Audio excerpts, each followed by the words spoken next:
So the NFL schedule officially out here as we go into our last call here, fellas.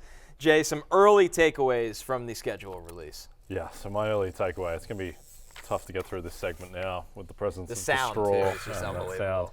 I was trying to, because unfortunately the bottle's full. I was You're trying actually to really drinking. I was trying to get the Slurpee. Like I was trying to get That's too full. Too much milk volume. Yeah, too much milk volume. Undone by the volume. I want to talk about the Green Bay Packers and their start to the season, Connor, Matthew. So this is my big takeaway. Look at how the Packers start this year.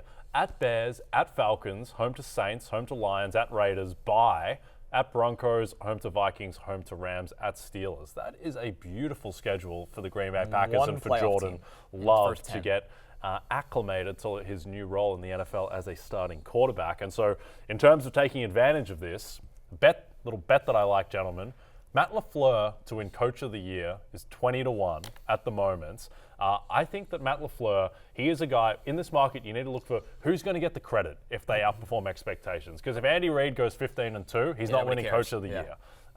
If, say, Zach Taylor, if he gets the 1 seed, probably not going to win Coach of the Year because it's so difficult to separate the quarterback performance from the coaching performance when a coach has a superstar quarterback. That's why Matt LaFleur didn't win when Aaron Rodgers was winning MVPs, despite being in the mix. So I think if Matt LaFleur starts off well, if they go 11-6, they win the NFC North, which is very much in play, then I think he can very easily win Coach of the Year. I think he'll get the credit for Jordan Love being good and for keeping him engaged for those years on the sidelines. And so, Matt LaFleur, Coach of the Year. I really like this call. If you can flash back the schedule one more time, I want to point out one other thing that I think is important here. So the Jordan Love, a lot of the questions are going to be about Jordan Love and this Packers offense that it's the first season without Aaron Rodgers in a billion years. And so, at the Bears, their defense should be better. At the Falcons, okay, whatever. But yeah, home to the Saints, home to the Lions, at the Raiders, on the turf underneath, bye. At the Broncos, Vikings, Rams at home. Like in the first 9 weeks, the only playing at Chicago is tough. Division rival, playing at Chicago is tough, but it should be good. Playing at should be good weather. At the Broncos, I think that's going to be a little bit tough. But other than that, like the tougher defenses, the Rams, the Saints, they're at home in the first 9 weeks. And my point is that one of the points that I made about Jalen Hurts last year was that because there were all these questions coming into the season, can Jalen Hurts be a franchise quarterback? Should the Eagles have drafted a quarterback, et cetera, et cetera? Those were all real things. And I said, one of the points I made is look at their early schedule. It's super easy. Yep. And NFL teams, when you start winning, you start getting confidence, and especially the quarterback. This is Jordan Love's first time, and no one knows kind of what are we going to get out of Jordan Love? Having an easy schedule and getting some W's on the board, I think goes a long way for his confidence, for the coaching staff's confidence, for his teammates' confidence, and for all the morons that call sports talk radio and we should never have traded Rodgers, blah blah, whatever. They'll stop those calls if they're winning. So to me, I think that the easy schedule is not only interesting from a betting perspective for LaFleur, but I also think it's really interesting. Jordan Love becomes an interesting quarterback sleeper, and it gives me more confidence if I'm drafting Christian Watson, and the running backs there, right? Yep. So the other thing too is that when you're backing long shots, just in general in betting, you want variance, you want upside, and Jordan Love, he probably won't be amazing, but he could be. We just don't know. We have no idea what Jordan Love is going to look like, and he is a high variance quarterback. The other point that I'll try to make as Matthew continues to sip the milk through the straw is that the Green Bay Packers, they play 6 games in primetime. So Matt LaFleur, if he is doing a good job, he is going to get a lot of attention, a lot of credit. Whereas look at a team like the Atlanta Falcons and Arthur Smith, who they could win a pretty open division as well. They don't play in primetime ever. Whereas Matt LaFleur, he does, and also you got to project forward with this kind of stuff too. Week 17, Sunday Night Football on NBC, Packers, Vikings. Matt LaFleur wraps up Coach of the Year on NBC primetime. Look at that. I like that call. We will cheers here. I like that call. And if that actually happens, then you can chug the milk. Yeah, I'll chug the milk. I'll tip the milk on me. Yes. If Matt LaFleur is favorite for Coach of the Year after that game, I'll do it on the show. It's a good call out, Jay. And on top of that, the Packers plus 400 to win their own division, which is not a strong division. They've still got a good roster around. They've been on that as well. For me, guys, from a fantasy angle, when you look at the Falcons schedule, it makes it even easier, if you could believe it, to believe in a massive year for Bijan Robinson. The Falcons, by basically every single analytics projection, have the weakest strength of schedule. They are projected to play the weakest schedule in the NFL. And this from the Falcoholic.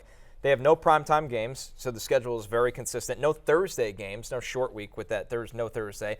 4 of their first 6 games are at home. They have the Week 11 bye, hopefully get Bijan some fresh legs for the fantasy playoffs down the stretch run as well. I think and honestly, the most important thing is you look at the schedule, nothing scares you out of the gate.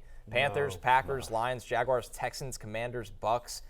I think Bijan Robinson is equipped to just have a monster rookie year, and the schedule should only reaffirm that belief. I don't see a single loss on that schedule. I reckon the Falcons go 17-0. This is unbelievable. The other good thing too is Week 6. Oh, yeah, sorry. Week 6. 16-1. They lose to Sam Howell. The other good thing is they play the Jags in London, and then the following week they get to come home and play the Texans. That's good, as opposed to the following week having to go to Arrowhead and play Kansas City. Then it's just an automatic when you pass on the bye post London. Yeah. Absolutely. Barry, where are you going? Yeah, you know what?